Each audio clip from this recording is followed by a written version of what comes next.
Hey everyone, welcome back. If you're a traveler who's just returned from an epic adventure or a less than stellar trip, leaving a review on TripAdvisor can make a huge difference for others. Today, in this quick 2025 guide, I'll walk you through the simple steps to share your experiences. Let's dive right in. First, open the TripAdvisor app on your phone or head to their website on your computer. It's free and user-friendly, so no worries if you're new to this. Make sure you're logged into your account. If you don't have one, signing up takes less than a minute with just an email. Step 1. Use the search bar at the top to find the place you want to review. Type in the name of the hotel, restaurant, or attraction, and select it from the results.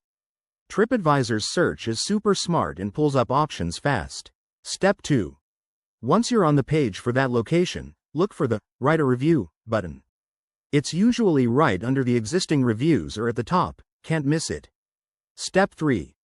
When you click that button, you'll see a rating system. Give it a star rating from 1 to 5 based on your experience. Be honest, it helps others decide. Step 4. Now, it's time to write your review. Keep it detailed but concise. Talk about what you loved or what could be improved. If you have photos or videos from your trip, upload them to make your review even more helpful. Step 5.